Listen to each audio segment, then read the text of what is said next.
Ma mère a obéi à mon beau-père et nous a envoyés vivre chez nos grands-parents quand nous étions enfants. Mamie nous a accueillis, mais papy nous a simplement regardés d'un regard froid. 10 ans plus tard, je suis devenu millionnaire dans la technologie. Puis, ma mère est soudainement apparue, me suppliant. Elle ne s'attendait jamais à ce que je dirais ensuite. Je m'appelle Antoine Delacroix, j'ai 32 ans. Je suis le fondateur d'une entreprise technologique valorisée à plus de 200 millions d'euros. Je vis à Paris, où les rues pavées vous mènent des toits de zinc étincelants jusqu'à la Seine paisible, où le brouillard matinal enveloppe chaque quai comme un secret murmuré par le fleuve. Cette ville ne dort jamais. Elle est vivante, vibrante et pleine d'ambition, tout comme je le suis maintenant. Mais si vous me demandez d'où je viens, je vous ramènerai dans un autre endroit. Un endroit beaucoup plus simple. Chinon, en Touraine. Là, au milieu des rues bordées d'arbres ombragés par des platanes et de vieilles maisons en tuffeau, j'ai grandi, non pas comme Antoine Delacroix, mais comme Antoine Bernard, un garçon qui pensait autrefois que le monde entier était sa cour arrière jusqu'à ce que tout s'écroule. Je ne raconte pas cette histoire pour me vanter de ce que j'ai accompli. Non, je la partage parce que je veux que vous compreniez. Comprendre que parfois les blessures les plus profondes sont celles qui vous mènent dans des endroits dont vous n'avez jamais osé rêver. Mais pour en arriver là, j'ai dû traverser des jours sombres. Des jours où la douleur était un compagnon constant qui ne me quittait jamais. Laissez-moi commencer par le début. Par les années où les souvenirs étaient encore aussi vifs qu'une lame. Je suis né à Chinon, une petite ville aux rues calmes où tout le monde connaissait le nom des autres, et où les après-midi d'été passaient au son du chant des cigales. Ma maison se trouvait au bout d'un chemin de terre, une maison de 2 étages avec un perron en bois et un jardin plein de roses que ma mère entretenait quotidiennement.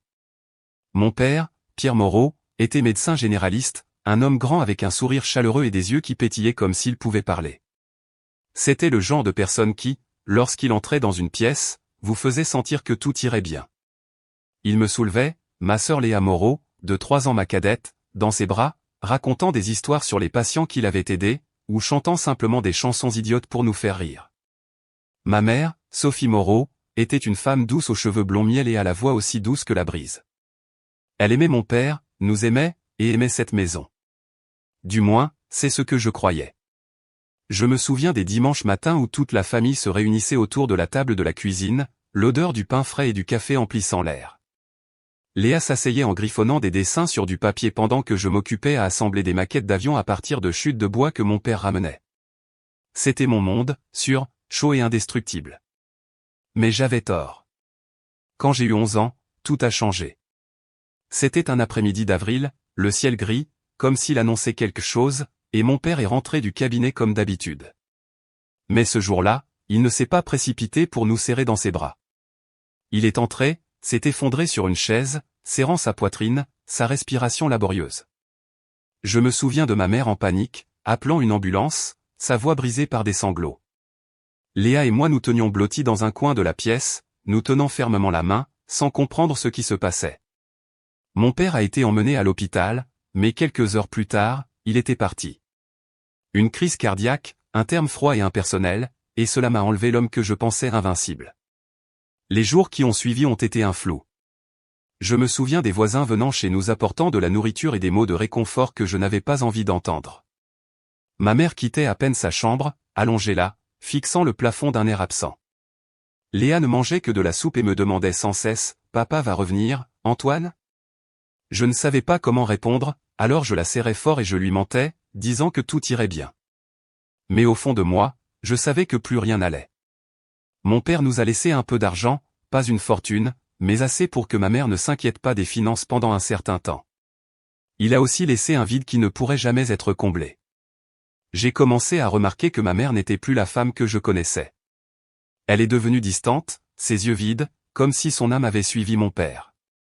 J'ai tout essayé pour la faire sourire.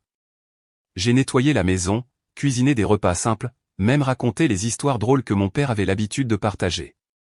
Mais elle ne me donnait qu'un faible sourire avant de se détourner. 3 ans ont passé et j'avais 14 ans. Ma mère, elle a commencé à sortir davantage, à s'habiller, et venait parfois à la maison avec un sourire que je ne reconnaissais plus. Puis un jour, elle a ramené un homme. Il s'appelait Marc Lavoine. Marc n'était en rien comme mon père. Il était petit, mince, les cheveux gominés en arrière et des yeux froids et perçants comme un couteau. Il parlait à ma mère d'un ton doux, mais quand il me regardait et regardait Léa, son regard était rempli de mépris. Les enfants, disait-il parfois à ma mère comme si nous étions un inconvénient à éliminer. Je détestais la façon dont il entrait chez nous, s'asseyait dans le fauteuil de mon père, et agissait comme s'il y avait sa place. Mais ma mère, elle le regardait comme s'il était la seule lumière dans son monde sombre. J'ai essayé de supporter cela. Je pensais que si ma mère était heureuse, Léa et moi irions bien. Mais j'avais tort. Marc ne nous détestait pas seulement, il voulait qu'on disparaisse. J'ai commencé à entendre des conversations chuchotées entre lui et ma mère la nuit, quand il pensait que nous dormions. Sophie, tu ne vois pas? Les enfants sont un fardeau. Nous avons besoin d'un nouveau départ. Juste toi et moi. Je restais couché, mon cœur battant, essayant d'empêcher Léa d'entendre. Mais ma petite sœur, bien que jeune, sentait que quelque chose n'allait pas. Antoine, est-ce que maman nous aime toujours, demanda-t-elle, la voix tremblante. Je n'ai pas répondu parce que je n'étais plus sûr. Puis un jour, ma mère a appelé Léa et moi dans le salon. Elle était assise sur le canapé, Marc se tenant derrière elle, ses mains sur ses épaules comme une revendication de propriété. Antoine, Léa, commença-t-elle, la voix tremblante. J'ai beaucoup réfléchi. Je pense que ce serait mieux si vous alliez tous les deux vivre chez vos grands-parents pendant un certain temps. J'ai senti le sol s'effondrer sous mes pieds. Vivre chez nos grands-parents? J'ai répété, la voix brisée. Mais c'est notre maison. Tu es notre mère. Elle a baissé les yeux, évitant les miens. Je sais, murmura-t-elle. Mais j'ai besoin de temps. Marc et moi, nous devons construire une nouvelle vie. Juste pour un temps, Antoine. Je promets. J'ai voulu crier, lui demander pourquoi elle nous choisissait lui plutôt que nous, mais je ne pouvais pas. J'ai regardé Léa, vu qu'elle serrait la vieille poupée que notre père lui avait donnée, des larmes coulant sur ses joues. J'ai pris sa main, essayant de garder ma voix stable. D'accord, maman, nous y allons. Cette nuit-là, je n'ai pas dormi. Je me suis assis sur mon lit, regardant autour de ma chambre, les maquettes d'avions, les dessins griffonnés que Léa et moi avions faits ensemble. La photo de famille d'un voyage à la mer quand papa était encore en vie. Je voulais tout casser, courir vers ma mère et la supplier de ne pas faire ça. Mais je ne l'ai pas fait. J'ai calmement emballé mes vêtements, mes livres et les souvenirs de mon père dans une vieille valise. J'ai su à ce moment-là que je n'avais pas seulement perdu mon père, j'avais aussi perdu ma mère. Le lendemain matin, Marc nous a conduits chez nos grands-parents, à 2 heures de Chinon. Il n'a rien dit pendant tout le trajet, a juste écouté la radio et a hoché la tête au rythme de la musique. Ma mère était assise sur le siège avant, silencieuse, ses mains serrées.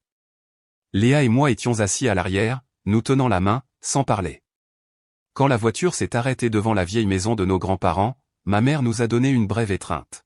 « Je viendrai vous voir bientôt », a-t-elle dit, mais sa voix ne portait aucune conviction. Marc n'est même pas sorti de la voiture. Il a klaxonné, et ma mère s'est dépêchée de retourner à la voiture comme si elle ne pouvait pas attendre de s'éloigner de nous. Je suis resté là, tenant la main de Léa, regardant la voiture disparaître sur la route. C'était la première fois que je sentais que le monde n'était plus un endroit sûr. J'avais 14 ans, Léa en avait 11, et nous avions été abandonnés.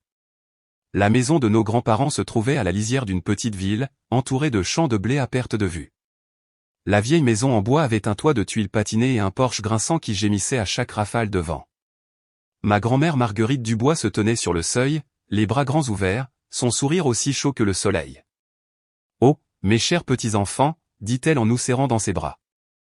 L'odeur de croissants frais et de parfum de lavande émanait de ses vêtements. À ce moment-là, j'ai eu l'impression d'être à la maison à nouveau. Mais mon grand-père, Henri Dubois, était une autre histoire. Il se tenait sur le seuil, grand et décharné, avec des cheveux blancs et des yeux aussi perçants qu'un couteau. Il n'a rien dit, s'est contenté de hocher la tête vers nous et est retourné dans la maison.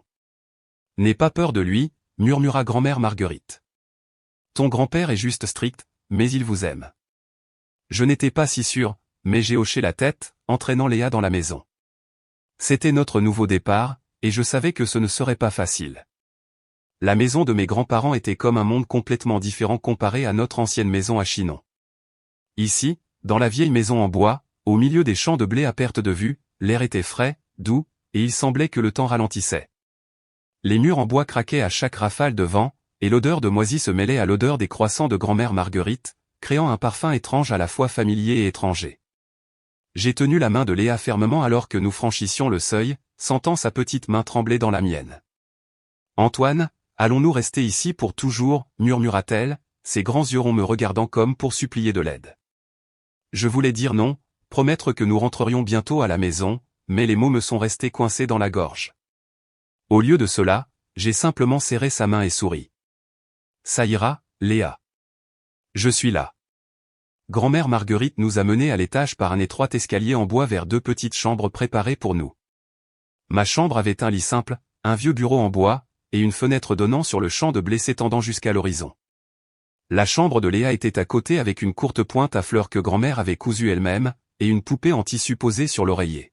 « J'ai tout préparé pour vous, dit-elle, la voix douce, mais les yeux teints de tristesse.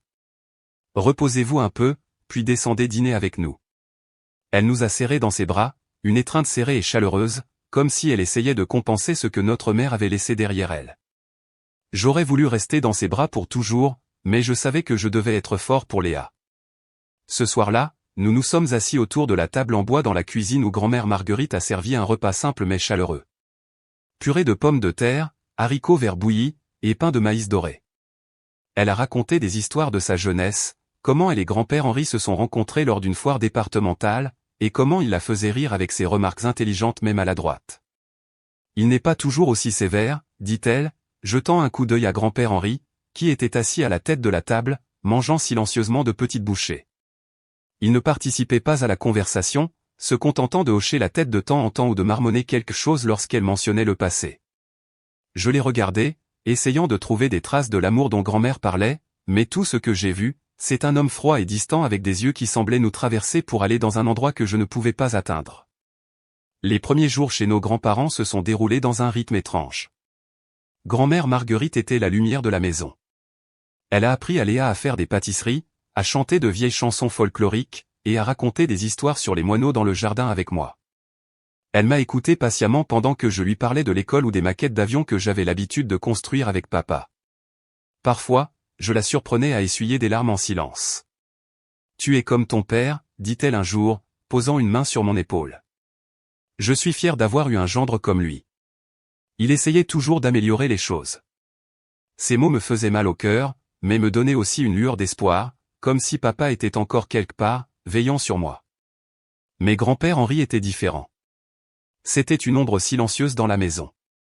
Il passait la plupart de son temps dans une petite pièce au bout du couloir, qu'il appelait son bureau. La porte était toujours fermée, et grand-mère Marguerite nous avait dit de ne pas y aller. « Votre grand-père a besoin de son propre espace » dit-elle. Mais je pouvais sentir l'inquiétude dans sa voix. J'étais curieux, mais aussi effrayé. Une fois, en passant devant, je l'ai entendu marmonner comme s'il se disputait avec lui-même, mêlé au son de papier bruissant et de métal tintant. Une autre fois, je l'ai vu debout sur le porche la nuit, fixant le ciel étoilé, ses épaules fines tremblant comme s'il pleurait. Je n'osais pas demander, mais je commençais à me demander qui il était et pourquoi il avait l'air comme si le monde lui devait des excuses. Nous avons commencé à fréquenter une nouvelle école, une petite école en ville avec seulement quelques salles de classe, des couloirs anciens, et une cloche qui sonnait comme si elle appartenait à une époque révolue. Je me sentais toujours déplacé. De nouveaux visages, des escaliers inconnus, des noms que je ne pouvais pas me souvenir. Je ne connaissais personne et je ne savais pas comment engager la conversation. Mes anciens amis me manquaient, avec leurs grands arbres ombragés et leurs salles de classe aux grandes fenêtres donnant sur le terrain de football où j'avais l'habitude de m'asseoir avec des amis proches qui n'étaient plus que des souvenirs. Pendant la récréation dans la nouvelle école, je m'asseyais souvent seul sur le bord de la cour de récréation, regardant les autres enfants jouer tout en me sentant comme un étranger. Léa s'est adaptée plus vite que moi. Elle trouvait de la joie dans les petites choses, aidant grand-mère à cueillir des haricots dans le jardin, chassant des lapins dans les champs, ou s'asseyant avec elle pour écouter des histoires au coucher. Mais moi, je ne pouvais pas. Ma maison me manquait, maman me manquait, les jours où tout était simple me manquaient. Chaque nuit, je m'allongeais dans mon lit, fixant la fenêtre, me demandant si maman viendrait vraiment nous rendre visite comme elle l'avait promis. Je lui écrivais des lettres pour lui raconter nos journées ici, grand-mère Marguerite, grand-père Henri, mais je ne les envoyais pas. J'avais peur qu'elle ne réponde pas ou pire, qu'elle réponde en disant qu'elle ne nous voulait pas de retour. Un après-midi, environ 2 mois après notre emménagement, j'ai décidé de parler à grand-père Henri.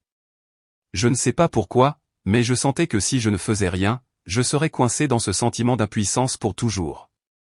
J'ai frappé à la porte de son bureau, le cœur battant. Il n'y a pas eu de réponse, mais j'ai entendu des bruits à l'intérieur, le grattement d'un crayon sur du papier, des marmonnements. J'ai ouvert la porte juste un peu et j'ai jeté un coup d'œil. Grand-père Henri était assis à un vieux bureau en bois entouré de dessins éparpillés, de papiers et d'appareils étranges que je n'avais jamais vus auparavant. Il y avait des éprouvettes, des fils, et un vieil ordinateur avec un écran scintillant. Il a levé les yeux, ses yeux perçants et froids. « Qui t'a laissé entrer ici ?» a-t-il aboyé, la voix basse et en colère. J'ai claqué la porte et j'ai couru vers ma chambre, le cœur battant la chamade. Mais l'image de cette pièce me hantait. Les dessins, les formules, les appareils, ils étaient différents de tout ce que j'avais vu à l'école. Ils avaient une beauté étrange, comme s'ils détenaient les secrets de l'univers. Et j'ai commencé à réaliser que grand-père Henri n'était pas juste un vieil homme excentrique. C'était quelqu'un qui avait autrefois de grands rêves, mais qui avait été oublié par le monde pour une raison quelconque. Au cours des mois suivants, j'ai essayé de trouver des moyens de me connecter avec lui. J'ai commencé par de petites choses, lui apportant du café le matin, lui demandant de la météo, ou rangeant tranquillement le jardin pour qu'il n'ait pas à le faire. Il ne disait pas grand-chose, mais parfois il hochait la tête ou marmonnait un merci. C'était tout ce que j'obtenais, mais c'était suffisant pour m'empêcher d'abandonner. J'ai commencé à remarquer comment il travaillait, comment il passait des heures penché sur des dessins, marmonnant à propos de systèmes et de formules, comment il regardait les champs de blé avec un mélange de colère et de douleur. Je ne le comprenais pas, mais je voulais le faire. Au fond de moi, je sentais que nous avions quelque chose en commun. Nous avions tous les deux été laissés pour compte par le monde. Grand-mère Marguerite était le pont entre nous. Elle m'a parlé du passé de grand-père Henri. Il avait été un scientifique, un pionnier de la physique appliquée. Il travaillait dans un grand laboratoire, développant des idées qui auraient pu changer le monde, de l'énergie propre au système de prédiction de données. Mais des disputes avec des collègues, des désaccords avec des supérieurs, et un procès pour violation de droits d'auteur lui avaient tout coûté. Il ne s'en était jamais remis, dit-elle, la voix lourde de tristesse. Il a l'impression que le monde l'a trahi. J'ai écouté, ressentant un étrange sentiment d'empathie. Moi aussi, je m'étais senti trahi par maman, par Marc, par la vie elle-même. Léa, quant à elle, est devenue la joie de la maison. Elle a commencé à appeler grand-père Henri le papy grincheux et parfois ses remarques innocentes le faisaient rire. Une fois, elle a apporté un bouquet de fleurs sauvages dans la maison et l'a posé sur son bureau.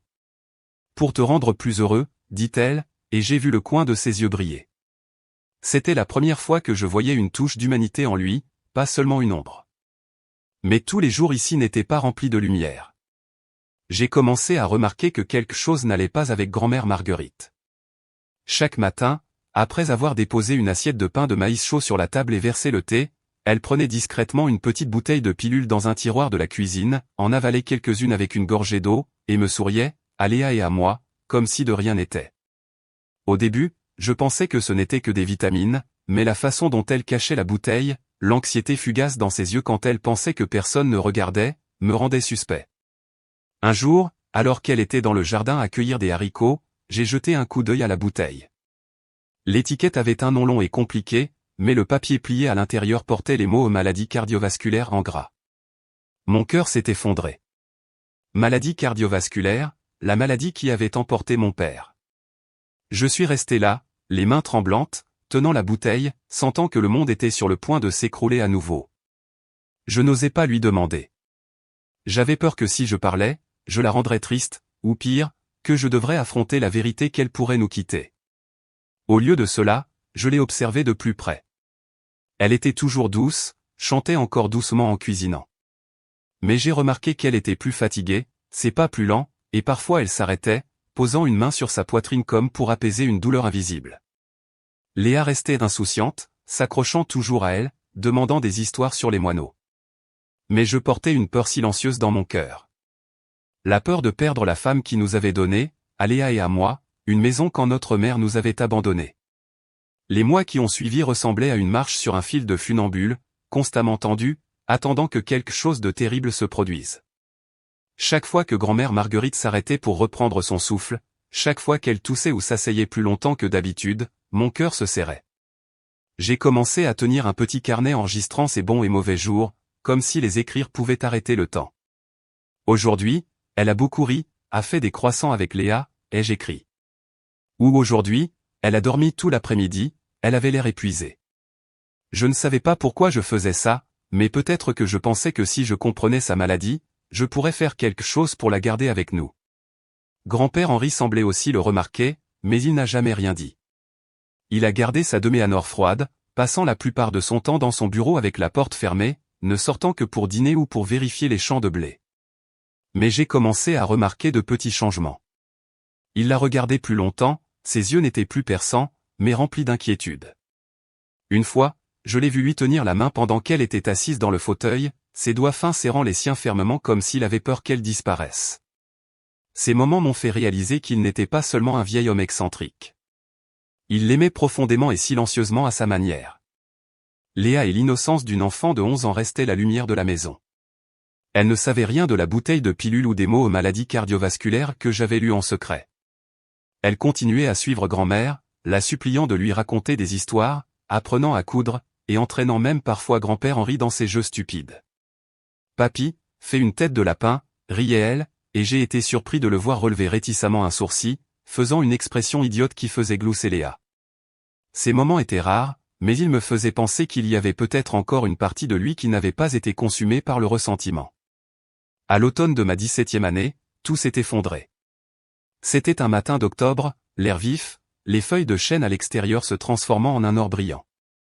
Grand-mère Marguerite s'est levée tôt comme d'habitude, mais j'ai remarqué qu'elle était plus lente, son visage pâle. Elle a essayé de sourire, déposant une assiette de pain de maïs sur la table. Mais en se retournant pour prendre la théière, je l'ai vue trébucher. « Grand-mère » ai-je crié, me précipitant pour la rattraper. Elle m'a saisi la main, haletant, l'autre main serrant sa poitrine. « Antoine, ça va » murmura-t-elle, mais sa voix était faible comme une brise sur le point de s'éteindre. J'ai paniqué, appelant grand-père Henri, mais il était déjà là, le visage cireux. Il l'a aidé à s'asseoir, la voix tremblante. « Marguerite, tiens bon. J'appelle le docteur. » Mais aucun médecin n'est arrivé à temps. Grand-mère Marguerite s'est effondrée dans ses bras, ses yeux se fermant, un dernier sourire s'attardant sur ses lèvres. Je suis resté là, figé, entendant les sanglots de Léa venant de quelque part dans la maison. Grand-père Henri la serrait fort, silencieux. Pas une seule larme, mais j'ai vu ses épaules trembler comme si son monde entier venait de se briser. J'ai voulu courir vers eux, crier, faire n'importe quoi pour changer ce moment, mais je suis resté là, sentant mon cœur se broyer. Elle est décédée dans cette cuisine, le lieu autrefois rempli de rire et de l'odeur des croissants. La maladie cardiovasculaire, comme une malédiction, nous l'avait enlevée, tout comme elle avait emporté mon père. J'avais 17 ans et j'avais perdu une autre personne que je pensais qu'elle serait toujours là. Le jour des funérailles de grand-mère, une pluie fine tombait comme si le ciel lui-même pleurait. Léa et moi nous tenions près du cercueil, nous tenant la main, les yeux rouges et gonflés. Des parents de partout sont venus, ainsi que de vieux voisins de la petite ville, apportant des gâteaux et des mots de réconfort. Je les ai entendus parler de grand-mère, de son sourire, de comment elle les avait aidés à planter des fleurs ou à s'occuper de leurs enfants. Mais au fond, Léa et moi ne voulions qu'une chose, que maman se montre. J'imaginais qu'elle entrerait, nous serrait dans ses bras, dirait qu'elle était désolée, qu'elle nous aimait toujours. Chaque fois que la porte de l'église s'ouvrait, je me retournais, le cœur battant, espérant voir sa silhouette. Léa faisait de même, me serrant la main, murmurant « Maman arrive, n'est-ce pas, Antoine ?» J'ai hoché la tête, mais chaque fois que la porte s'ouvrait et que ce n'était pas maman, je sentais un autre couteau me transpercer le cœur. Toute la journée, des parents et des voisins sont venus dire adieu à grand-mère, mais maman n'est jamais venue.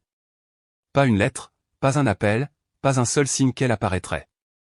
Je suis resté sous la pluie, regardant le cercueil de grand-mère descendre, et j'ai senti l'aiguillon de l'abandon remonter, plus vif que jamais. Léa pleurait à côté de moi, la tête posée sur mon épaule. Et je l'ai serrée dans mes bras, lui murmurant que nous nous avions toujours l'un l'autre. Mais au fond de moi, je savais qu'une partie de moi s'était fermée, la partie qui espérait toujours que maman reviendrait. Les jours qui ont suivi ont été un flou. La maison est devenue froide, comme si son âme était partie avec elle.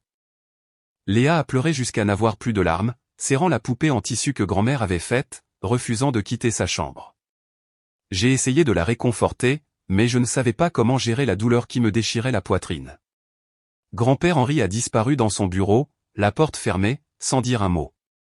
Je l'entendais marmonner à travers la porte, le bruissement des papiers, le tintement du métal, mais je n'osais pas frapper. J'avais peur de voir un homme complètement brisé. Une semaine après les funérailles, il a appelé Léa et moi dans le salon. Il était assis dans le vieux fauteuil de grand-mère, tenant une tasse de café froide, ses yeux vides. « Les choses vont être différentes à partir de maintenant, dit-il, la voix sèche. Vous devez apprendre à vous tenir sur vos propres pieds. Je n'ai pas le temps de vous cajoler. » J'ai hoché la tête, bien que j'ai voulu crier que nous aussi, nous souffrions. Que nous aussi, nous l'avions perdu. Léa me tenait la main, les yeux rouges, mais elle ne disait rien. C'est alors que grand-père Henri a changé. Il est devenu plus dur que jamais. Chaque matin, il frappait à ma porte à 5 heures, me sortant du lit. « Lève-toi, Antoine. Le monde n'attend pas les paresseux, disait-il, la voix aiguë. Il me faisait lire des livres de sciences, de gros volumes sur la physique, les mathématiques et l'ingénierie, des choses que je ne comprenais qu'en partie. Il m'interdisait d'utiliser le téléphone, de rencontrer des amis, de quoi que ce soit qu'il appelait une distraction. Si tu veux survivre, tu dois être vif, disait-il, ses yeux me transperçant. Je le détestais pour cela, mais je n'osais pas lui désobéir. Je voyais la douleur dans ses yeux, et je savais qu'il la déchargeait sur moi, comme si sa dureté pouvait apaiser sa perte. Léa était traitée plus gentiment, mais pas beaucoup. Il la faisait étudier les mathématiques et lire des livres, même si elle voulait juste dessiner ou jouer dans le jardin. Ta grand-mère voulait que tu sois forte, disait-il chaque fois que Léa protestait. Je la voyais essayer, mais l'éclat dans ses yeux s'estompait. J'ai commencé à m'inquiéter qu'elle perde l'innocence que grand-mère chérissait. Mais dans cette dureté, j'ai commencé à voir autre chose chez grand-père Henri. Un soir, alors que je me faufilais dans son bureau, une habitude désormais, j'ai trouvé un vieux carnet en cuir usé rempli de ses notes manuscrites. Ce n'étaient pas seulement des formules ou des dessins techniques, mais ses pensées sur les inventions dont il rêvait, les échecs qu'il avait brisés. Comment le monde lui avait tourné le dos. Je voulais changer l'avenir, mais il ne voulait que de l'argent, a-t-il écrit sur une page. J'ai lu et pour la première fois, j'ai ressenti une connexion avec lui. Pas comme un grand-père, mais comme quelqu'un qui avait été blessé, qui avait voulu prouver quelque chose. J'ai commencé à copier ses idées. Les dessins de systèmes énergétiques, les formules de prédiction de données, les appareils rouillés qu'il avait abandonnés. C'était comme un trésor oublié. Je ne comprenais pas tout, mais j'apprenais.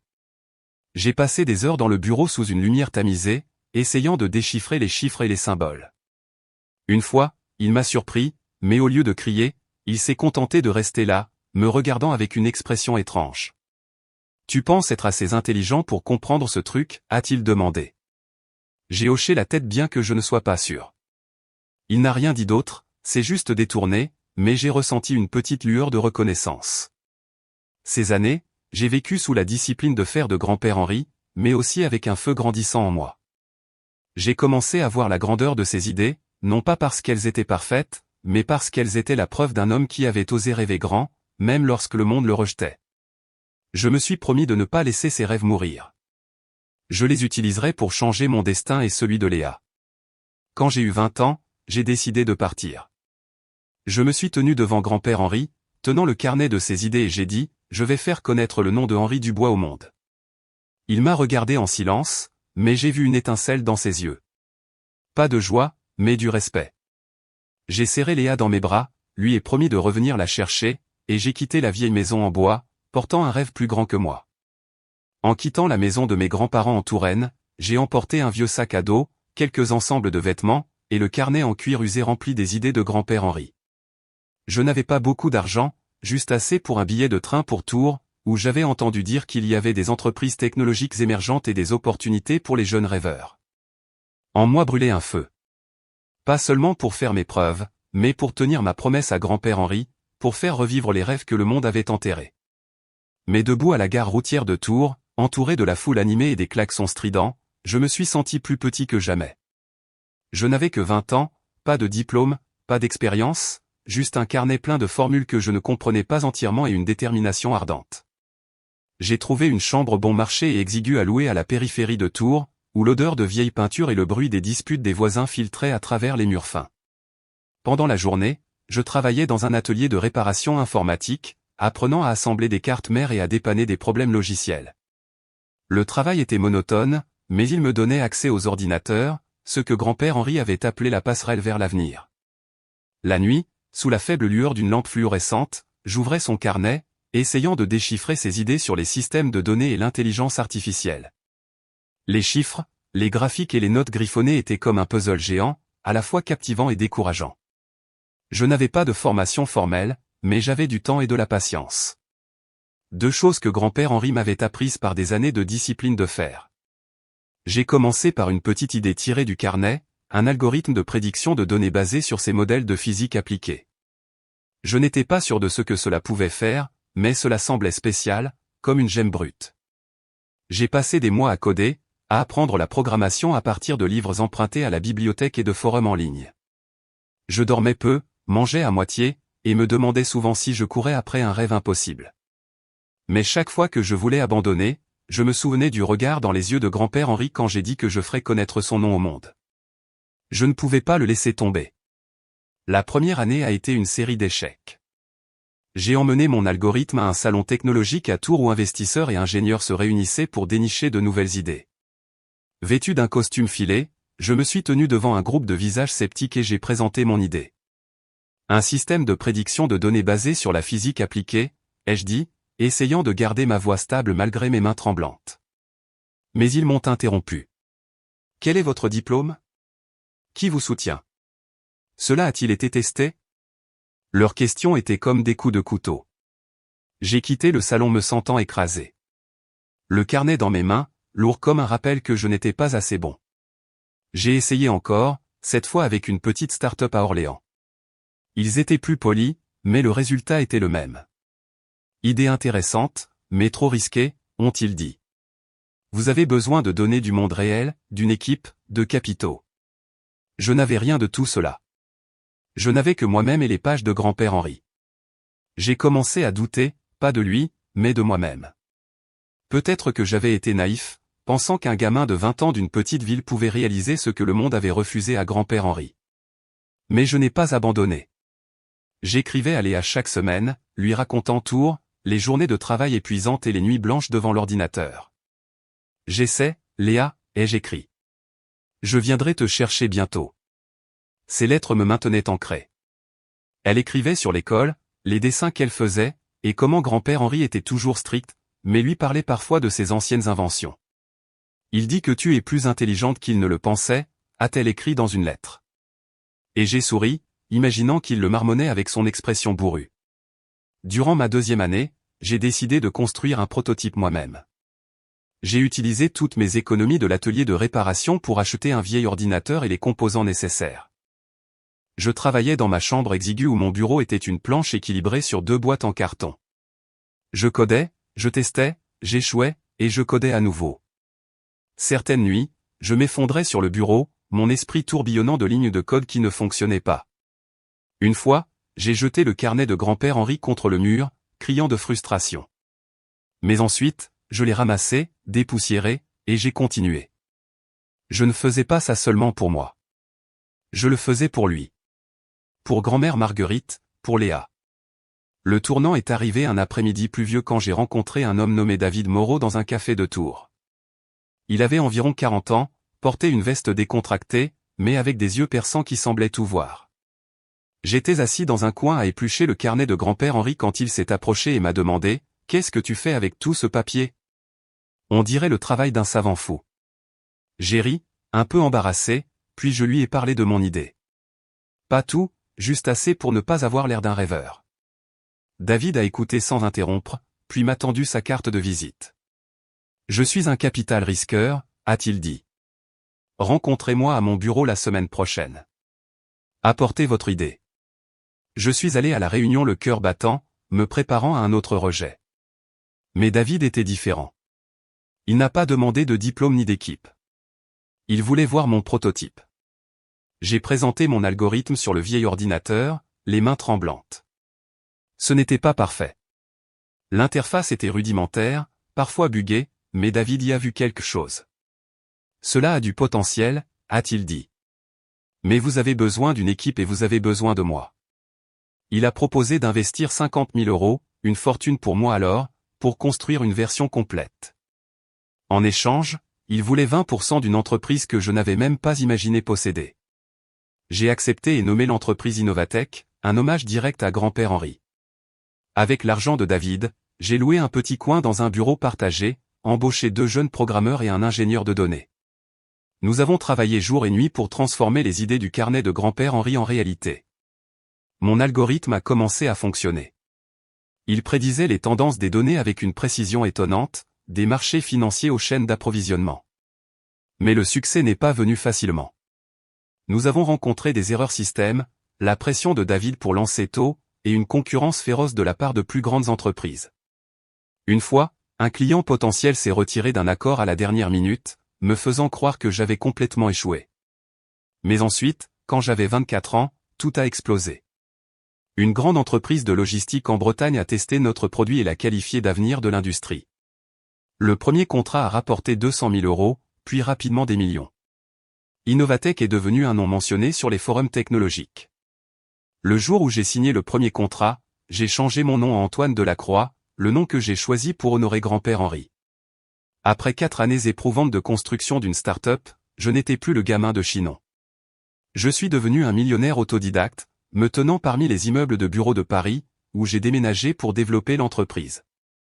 Le succès est venu, mais je n'ai pas oublié ceux qui m'y ont amené. Je suis retourné en Touraine avec un chèque de 500 000 € pour grand-père Henri. Il était assis dans son vieux fauteuil, a regardé le chèque, et me l'a rendu. « Garde-le, Antoine, dit-il, la voix basse. Utilise-le pour ceux qui en ont plus besoin. » Je l'ai convaincu de garder une petite partie, assez pour qu'il vive confortablement dans une modeste villa que j'ai achetée près de Tours, tranquille avec un jardin comme grand-mère Marguerite aimait. Le reste, comme il le souhaitait, je l'ai donné à une école scientifique locale avec une condition. Ils ont nommé le nouveau laboratoire Henri Dubois. J'ai également breveté ses idées inachevées, inscrivant son nom et le mien comme copropriétaires, Henri et Antoine Delacroix. Quand je lui ai montré les documents de brevet, il s'est contenté de hocher la tête, mais j'ai vu ses yeux briller. C'était la première fois que je le sentais vraiment fier de moi. Léa était ma priorité absolue. Je l'ai fait venir vivre à Tours, couvrant ses frais de scolarité pour qu'elle puisse suivre l'école d'art dont elle rêvait. Maintenant âgée de 21 ans, elle a toujours le sourire de grand-mère Marguerite, mais ses yeux sont plus profonds, comme si la douleur de ces années avait laissé sa marque. « Tu as réussi, Antoine », a-t-elle dit quand je lui ai montré son nouvel appartement. Je l'ai serré dans mes bras, soulagé d'avoir tenu ma promesse. Mais le succès n'a pas effacé les anciennes blessures. Chaque nuit, assis dans mon bureau surplombant la Seine, je pense à maman, papa, grand-mère Marguerite, et grand-père Henri. J'ai parcouru un long chemin, mais je sais que mon voyage n'est pas terminé. Une partie de moi est toujours à la recherche, pas seulement du succès, mais de la guérison. Paris, avec ses rues pavées et son brouillard matinal, était devenu ma maison. Innovatech était maintenant un nom majeur, pas seulement en Île-de-France, mais dans le monde entier. Les algorithmes que j'avais construits à partir du carnet de grand-père Henri fonctionnaient maintenant dans les systèmes logistiques, les marchés financiers, et même la recherche médicale. Mais au milieu des contrats de plusieurs millions d'euros et des articles élogieux, je ressentais encore un vide. Pas par manque de succès, mais parce que des morceaux de mon passé n'avaient pas encore trouvé leur place. Maman, Léa et moi essayions de reconstruire notre famille, mais je savais que pour y parvenir, je devais retourner là où tout avait commencé, au bureau de grand-père Henri. Un matin tôt, je suis retourné en Touraine, à la vieille maison en bois où Léa et moi avions vécu avec nos grands-parents. Grand-père Henri vivait maintenant dans la modeste villa que je lui avais achetée à Tours, mais cette maison était restée intacte, comme un musée de souvenirs. Je suis entré, l'odeur de vieux bois et de poussière m'a envahi, ravivant ces années difficiles mais significatives. Je suis allé directement au bureau de grand-père Henri où la porte en bois grinçait toujours comme auparavant. À l'intérieur, peu de choses avaient changé. La vieille table de laboratoire, les plans poussiéreux, les appareils rouillés, et les formules manuscrites toujours épinglées au mur. Je me suis tenu là, touchant le bord éraflé de la table, sentant les marques sous mes doigts, et j'ai souri. Je t'ai tenu ma promesse, papy, ai-je murmuré. Le monde te connaît maintenant. J'ai ouvert le vieux carnet en cuir, maintenant si usé qu'il se défaisait presque, et j'ai feuilleté des pages que j'avais lues des centaines de fois. Les idées de grand-père Henri sur l'énergie, les données, un monde meilleur, m'avaient amené ici. Mais je savais qu'il y avait plus à faire. Au fil des ans, j'avais fait grandir Innovatech en une entreprise technologique. Mais je voulais plus. Je voulais que ce soit un endroit qui non seulement génère des profits, mais qui porte l'héritage de grand-père Henri. Un endroit où les rêves oubliés pourraient être ravivés. J'ai appelé Léa et maman, leur demandant de venir en Touraine. Nous devons faire quelque chose ensemble, ai-je dit. Pas seulement pour nous, mais pour grand-père Henri, pour grand-mère Marguerite, pour tout ce que nous avons perdu. Léa a accepté immédiatement, sa voix excitée, tandis que maman hésitait, mais a finalement dit « Je viendrai, Antoine ». J'ai senti la sincérité dans sa voix et pour la première fois, j'ai cru qu'elle voulait vraiment faire partie de notre famille. Elles sont arrivées un après-midi d'été quand la lumière du soleil filtrait à travers les platanes, faisant briller la maison en bois comme dans mes souvenirs. Léa est entrée avec un sac à dos plein de matériel artistique, ses cheveux attachés haut et un sourire radieux sur son visage. Maman a suivi, portant un simple pull, tenant un bouquet de fleurs sauvages qu'elle avait cueillies au bord de la route. Je pense que Marguerite aurait aimé ça, dit-elle, les posant sur la table de la cuisine. Je l'ai regardée, sentant une chaleur monter dans mon cœur. Elle essayait, et cette fois, je voulais la croire. Nous sommes entrés ensemble dans le bureau de grand-père Henri. Léa se tenait près de la table de laboratoire, touchant les vieux appareils avec curiosité. « C'est là que tu as trouvé ces idées, n'est-ce pas ?» demanda-t-elle. J'ai hoché la tête, pointant le carnet. Tout a commencé ici, mais je pense que nous pouvons faire plus. Maman se tenait dans le coin, étudiant silencieusement les plans au mur, les yeux brillants. J'ai partagé mon plan d'étendre Innovatech en un centre de recherche, se concentrant non seulement sur la technologie, mais sur des projets sociaux comme l'énergie propre et l'éducation scientifique pour les enfants. Nous appellerons ça Dubois Avenir, pas seulement mon entreprise, mais notre famille, ai-je dit. Léa a crié, me serrant dans ses bras. Je veux le faire, Antoine. Je veux créer quelque chose qui rendrait grand-mère Marguerite fière. Maman a souri, ses yeux s'éclairant. Je ferai de mon mieux, Antoine, dit-elle. Je veux me racheter. Nous avons commencé tout de suite dans ce bureau. J'ai apporté des ordinateurs et des documents de Paris. Léa a étalé son papier à dessin sur la table de laboratoire et maman a commencé à griffonner des plans pour des programmes communautaires. Nous avons travaillé pendant des heures, les rires de Léa se mêlant aux questions de maman sur l'organisation d'événements. Parfois, je les regardais. Léa avec un crayon derrière l'oreille. Maman avec un doux sourire alors qu'elle parlait d'un atelier scientifique pour enfants, et j'ai eu l'impression que nous reconstruisions quelque chose, pas seulement Innovatech, mais notre famille. Mais ce n'était pas toujours facile. Certains jours, maman et moi nous disputions souvent pour des choses insignifiantes, mais vraiment pour des vieilles blessures qui refaisaient surface. Je ne t'ai pas encore complètement pardonné, tu sais, ai-je dit lors d'une dispute quand elle a mentionné involontairement Marc. Elle a baissé la tête, hochant légèrement la tête. Je sais, Antoine. J'espère juste que tu me donneras du temps. Léa, comme toujours, était la pacificateur. Elle nous a tirés, maman et moi, pour nous asseoir, plaçant un dessin entre nous, un champ de blé avec 3 figures se tenant la main. C'est nous, dit-elle.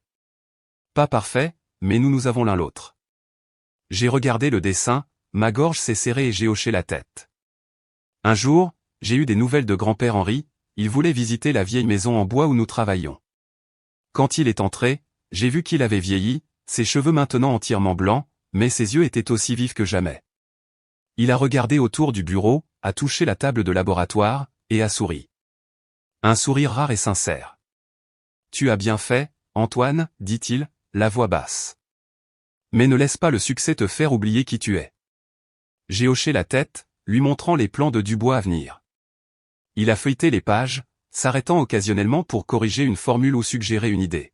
« Tu fais ce que je n'ai pas pu faire, dit-il. Mais rappelle-toi, il ne s'agit pas seulement de science. Il s'agit des gens que tu aimes. » Ces mots m'ont fait réfléchir à mon parcours. D'un garçon abandonné par sa mère, vivant sous la discipline sévère de grand-père Henri, à un homme debout au milieu de grands rêves. J'ai réalisé que tout ce que j'avais fait, d'Innovatech au retour de maman et maintenant la construction de Dubois Avenir, c'était pour retrouver l'amour dans ce qui avait été laissé derrière. Mon père, grand-mère Marguerite, les idées de grand-père Henri pendant ces années douloureuses, ils m'ont tous façonné. Notre histoire se termine dans ce bureau avec moi, Léa, maman, et de nouveaux collègues d'Innovatech travaillant ensemble sur Dubois Avenir, une initiative visant à soutenir les jeunes scientifiques et à apporter l'éducation scientifique aux petites communautés comme Chinon.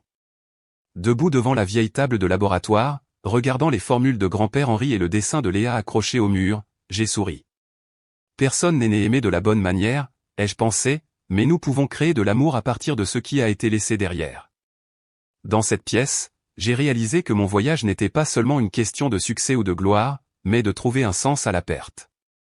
J'ai appris que la vie n'est jamais parfaite, que les gens que nous aimons peuvent nous blesser, mais que ces blessures même nous apprennent à aimer plus profondément. Mon conseil à quiconque se sent perdu est le suivant, ne craignez pas de faire face à votre douleur.